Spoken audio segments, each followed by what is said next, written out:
ஒருவேளை நந்தினி அவன்கிட்ட வாக்குமூலம் வாங்கிட்டா?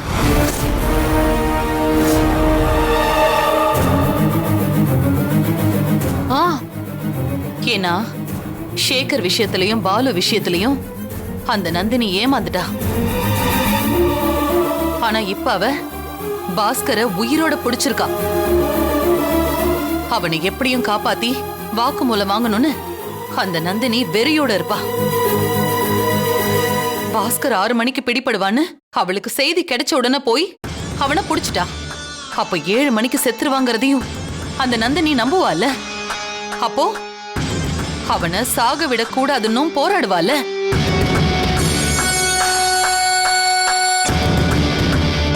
அப்படி சாக விடாம காப்பாத்திட்டா நமக்கு எதிரா பாஸ்கர் வாக்குமூலம் கொடுக்க மாட்டான்னு நாம நம்புறது முட்டாள்தனம்.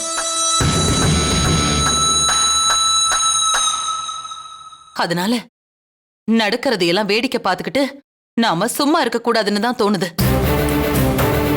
ஆமாப்பா, அம்மா சொல்றது என்னமோ எனக்கு சரின்னு தோணுதுப்பா.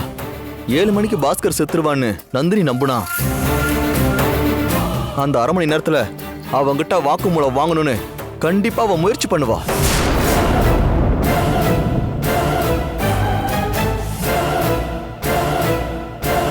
அவன் ஏதாவது உளறி வைக்கிறதுக்கு முன்னாடி நாம அவனை கொன்னுட்டா நல்லதுன்னு தோணுது. என்னங்க அமைதியாவே இருக்கீங்க? நந்தினி லேசுப்பட்டவல்ல. பாஸ்கர் வாயில இருந்து உண்மையை வர வைக்க அவ என்ன வேணாலும் பண்ணுவா. பாஸ்கர் சாகிறது தான் நமக்கு நல்லது. பாஸ்கர் சாக கூடாது, அவன் தப்பிச்சிடணும்னு நினைச்சோம். இப்ப நாமளே அவன் செத்துட்டான் நல்லதுன்னு நினைக்கிறோம்.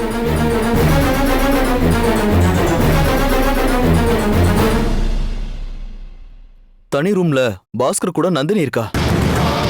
வெளியில 2 போலீஸ்காரங்க இருக்காங்க. இதை தாண்டி அவன் மேல வெளியாளுங்க கை வைக்கிறது ரொம்ப கஷ்டம்.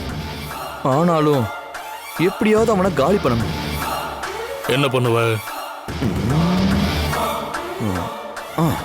அப்பா, அதுக்கு என்கிட்ட ஒரு ஐடியா இருக்கு.